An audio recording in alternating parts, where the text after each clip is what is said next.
Well, good evening, everybody. It is Sunday the 10th of March, and this is number 8 on James's Week in Gaming, although perhaps we should be calling it James's Quarter on Gaming, given the fact that it's been so long since I've put anything up or updated anything. Apologies for that. Work has, and studying has absolutely taken over my life again in a very big way. Coming up to the sort of last couple of weeks of lectures for my MSc, project proposal, web application, trying to decide whether I want to use Rails or Grails or Spring Roo. And if that means anything to you like me, you'll know exactly what I'm talking about. If not, leave something in the thing below. But that has been taking up a lot of my time. So I haven't done really as much gaming as I wanted to do, but I wanted to do a sort of a bumper edition tonight.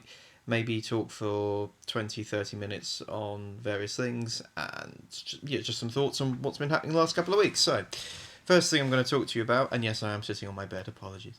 But I actually get better lighting in this room, I think. I've tried it in other parts of the flat and it's just a bit dark, to be perfectly honest. Am I slightly off centre? Maybe. Who cares? But we've had quite a lot of going on in terms of gaming in the last couple of weeks. We've had the launch of PlayStation 4. The reveal of the DualShock controller. I actually have a blog which I wrote, I have a blog, which I wrote before it came out, and there is a post on that detailing some of my slight concerns about what we saw from Destructoid when they posted the photos of the PS4, the DualShock 4. Most of that kind of seemed to not...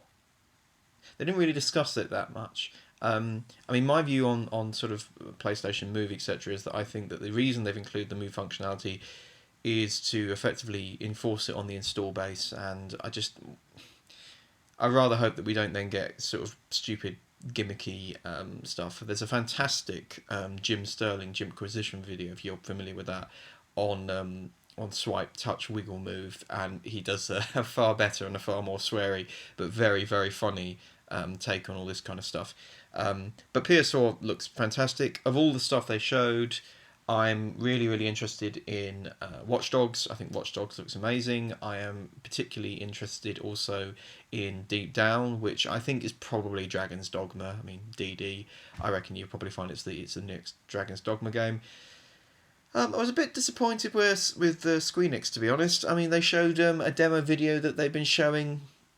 They showed at E3 last year on, unless that was their effective attempt at a troll, almost to say, this is what we could be doing, and almost to come out at Sony's conference and to say, well, we did show you what we were working on. You just all thought we were taking the mick, but actually this is on PS4 hardware. So if that's what they can get running on PS4 hardware, it sounds great. Sony have clearly learnt lessons from the Soul processor. They've released a platform, or they're releasing a development platform that people know how to code for, that people are comfortable coding for, and that means that people and developers can spend less time trying to figure out how to use the dev kit and more time actually just building and taking, and using the technology, which I think is very smart, very cool. I think the Gaikai stuff looks great. To be honest, I thought it was a fantastic press conference.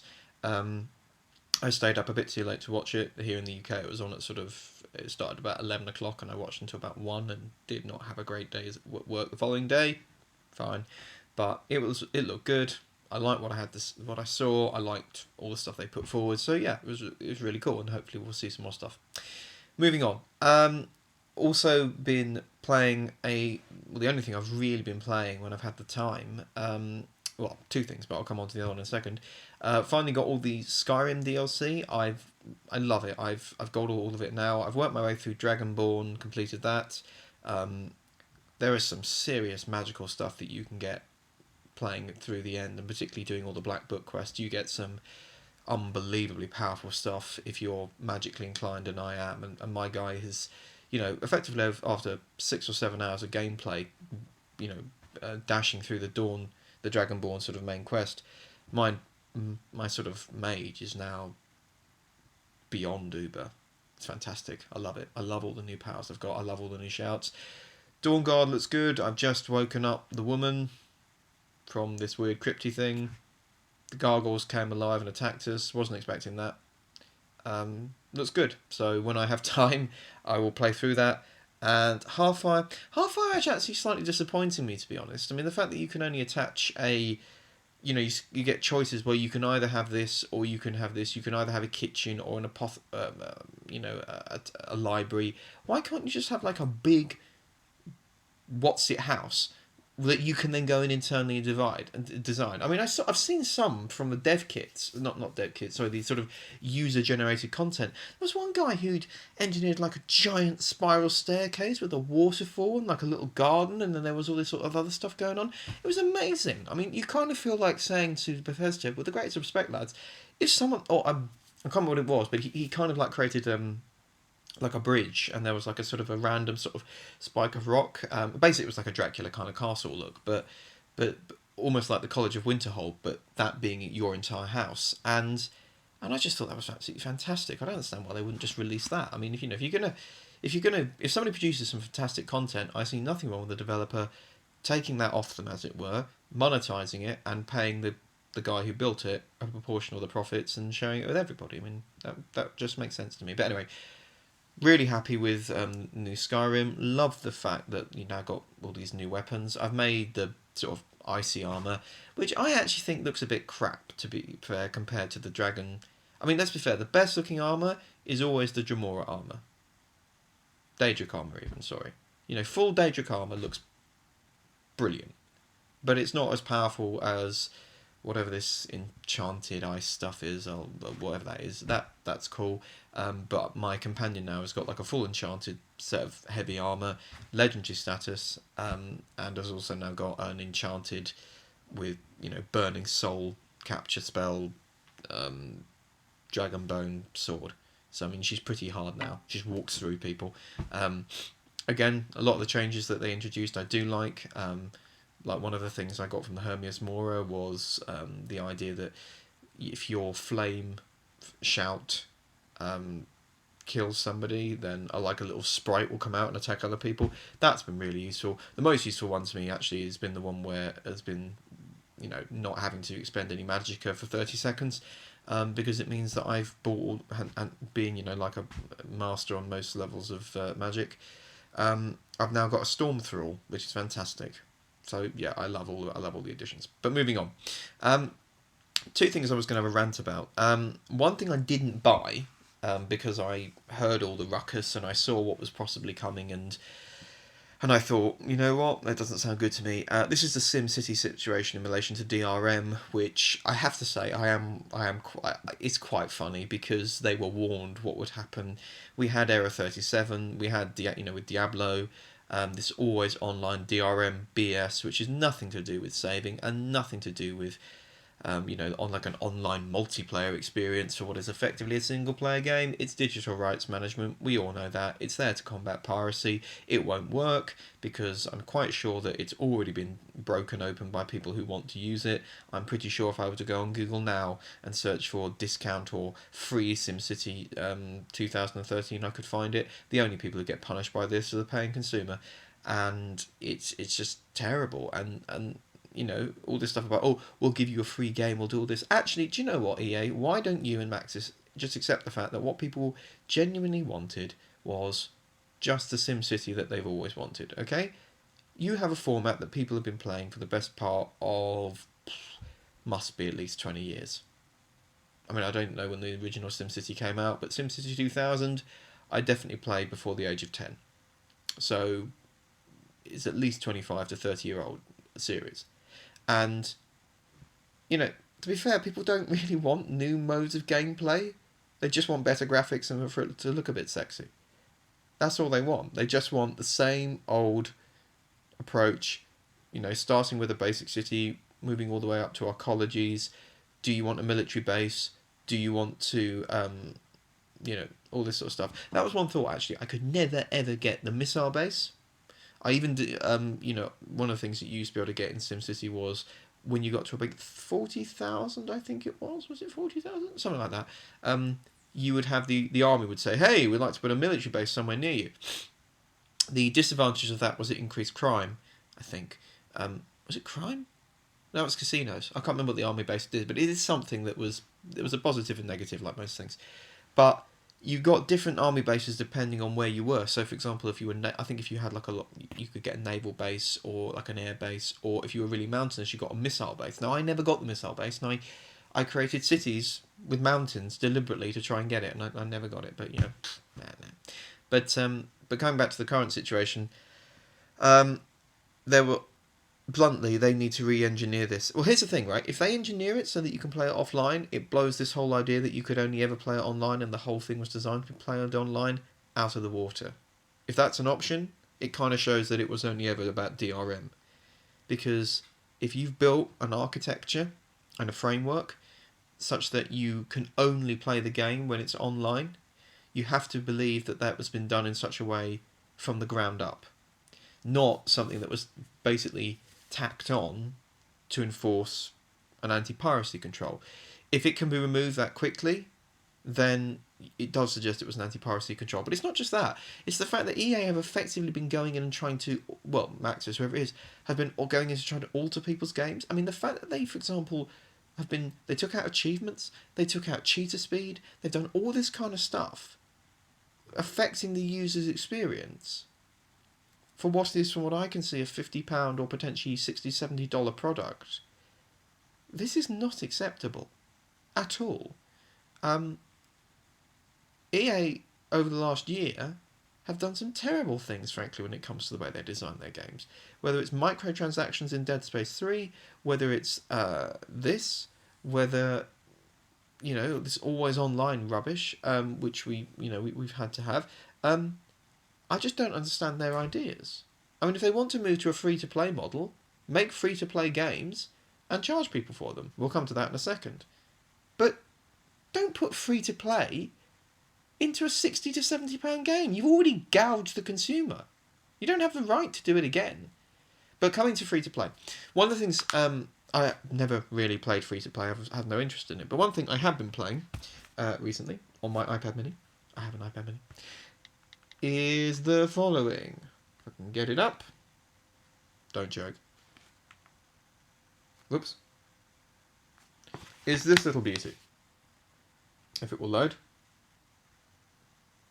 I've been playing, whilst it loads, I have been playing Jurassic Park Builder, which I am sure some of you have probably been playing. Going to get the glare off the screen. There we go. See? Dinosaurs. Woo! Anyway. And I have to say, actually, for me, in the process, as I said, of writing a project proposal, doing development work, all the rest of it, something which I can come back to, I can literally leave for like 3 hours at a time and come back to and just tap some dinosaurs to get some money and buy some new stuff and then leave it for another 3 hours, is perfect. In a way, I'm the antithesis of the free-to-play model. The whole point of the free-to-play model is we constantly ramp up the cost to effectively force you to spend actual currency to buy in-game currency to get things that you can't actually otherwise get in the game. And to most people, that is going to work. People are, and it is free to play. You don't have to pay anything to download it. That's fine. The only problem I do have is with some of the markup. So, for example, I'll just find out the amount at the moment. So, for example, if you want to buy in-game currency in this game, let's see. Okay, yeah, here we go. So, if you want to buy in-game currency, which are these, like little sort of dollar bills as opposed to sort of coin, if you want to buy 120 of those, it will cost you £6.99. Okay, £6.99. Remember that.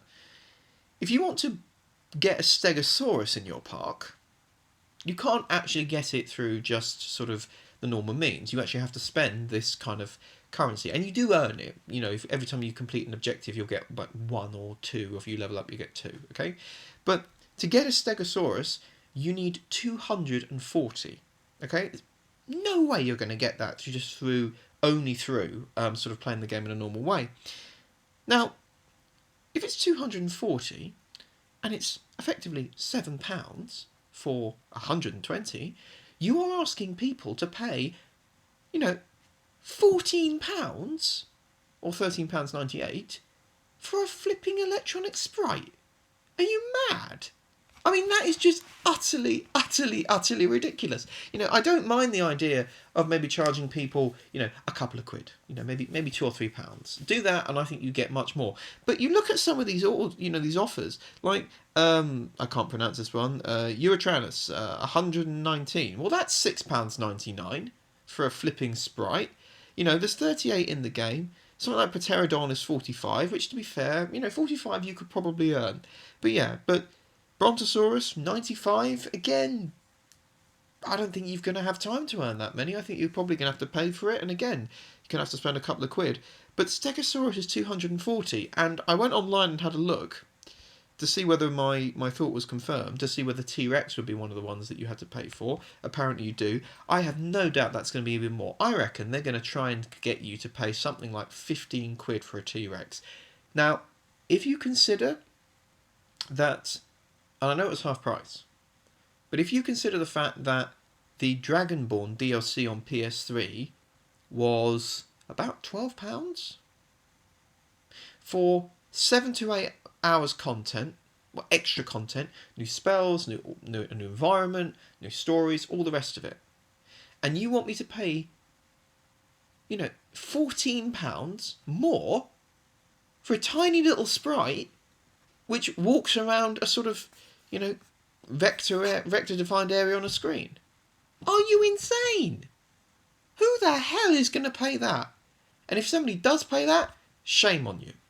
Shame on you for paying that kind of money for a bloody sprite. It's ridiculous. There's free-to-play, and again, there's gouging the consumer. There's offering people the chance to, pay maybe a quid to get something, and there's gouging the consumer. And my problem is, I think a lot of these games are, effectively involved, I can't leave this thing alone, in gouging the consumer. And as I said, I don't have a problem with the free-to-play model. I don't have a problem with the idea of people buying DLC. I don't have a problem with any of that kind of stuff. But it has to be actual value for money, and I don't think 14 quid, I mean, that's not value for money. And particularly in games where there's an initial, again, with the free-to-play, I haven't paid to use any of this. So I'm complaining, but I haven't actually paid for this, and I haven't supported the developer. Or did I? Did I spend £1? Might have spent £1. So in a sense, somebody could legitimately say to me, well, maybe you should buy something. This is work that you're clearly enjoying. You're playing it. You're having a good time. It gives you a break from, work and revision and, coding and all the rest of it. Should you not pay for the developer? Are you not the problem with the industry? You? Maybe. It's a fair point. But if you put that inside a game which has had an initial barrier to entry, like Dead Space, like with a $60 entry price, and then you want to try and gouge the consumer again? Screw you. I ain't buying your games. And to be perfectly frank, there's not much that EA's put out recently, A, I want to play. B, the business practice sucks. And I'm getting more and more worried. Last thing I'm going to say on this, and going back to the PlayStation a little bit, by some of the things I'm hearing about PS Plus. I've heard Jim Ryan, who's the head of Sony in the UK, saying, PlayStation Plus is an important part of what we see coming. Now, he might just mean, I hope he just means that, PS Plus has proved successful and they're going to continue supporting it. Because actually, I think PS Plus is a really good thing. If you can't afford to buy new games, let's say somebody's given you a second-hand PS3, you're a family on a fairly low income, you might have saved up quite a lot of money to buy it for your kid at Christmas. You can't really afford to give him lots and lots of games because you just don't have that kind of money to expend. But you do actually want him to be able to play these kind of games. Well, PS Plus is great for that. You get loads of back catalogue, Uncharted, Dead Space 2, all this kind of stuff's on there. You can go on, you can download it, and you can play it. I think it's great value. I'm actually not signed up myself because at the moment I'm not playing enough games to warrant it. But next year, hopefully, when I'm done and dusted and doing different things, then I'll have more time. But at the moment, I can't afford it. But I think it's a great option. What I don't want is to hear that we're going to have an always online solution for PlayStation, so you always have to be online to play it, which I've less of a problem with for a console. Going back to SimCity for a second, one of my main issues with the whole always online thing is that it kills the ability to play SimCity on the train. which to me was the only reason I'd have ever bought it. You know, I played Civilization. I did. Played Civilization Civ 5 coming back on the train from work. That was the only, an hour coming back, just doing something mindless. Not that it's mindless, but you know what I mean. But you impose an always online solution, you can't do that. It immediately kills anything. You know, I would have bought SimCity had it not been always online. But I'm not going to buy it. And given what the horror story that is now emerged, I'm very glad of that. Final thing to say, yeah, just a bit worried with PlayStation that they may be going away from having the PlayStation Network free. That does concern me a little bit. But if it's just related to PS Plus, I think it's a great system. I think it's good for the consumer, and I hope they continue it. So yeah, there we go. Free to play, SimCity, PlayStation, EA, Skyrim. I think that's pretty much everything. I haven't played Tomb Raider. From what I've heard, there's not enough tombs. It's kind of... So it becomes more kind of Raider then. And even Raiders of the Lost Ark had tombs. So it's a bit sad. It sounds to me like they've tried to basically make Lara into Nathan Drake, and it hasn't quite worked, which is a bit sad. To be fair, the best tombs we've probably seen recently were... actually, I wouldn't even say it was Uncharted. I was probably saying I'm not known for praising the Assassin's series recently. Another game, Ubisoft, another one? I mean, you're not just milking that series dry. You know, that's not, that cash cow is not just being milked. She's being milked and abused. You need to stop. I really hope you don't do this with Watch Dogs. Just make a good game, which is big and has lots of content and has a good story. You know, Assassin's from 2 was brilliant. Brotherhood was good. Revelations was good. But, for goodness sake, stop milking the franchise. Anyway, that's a whole nother thing. I'll talk about that now. But, yes. Anyway, hope that's everything. Have a great week, guys. I will hopefully try and do another one at some point soon. Maybe next week if I have the opportunity. We have a massive event which we're all working on, so probably not. But have a great week. Hope that if you've bought SimCity, you're not feeling too depressed. But I'll see you all soon. Take care.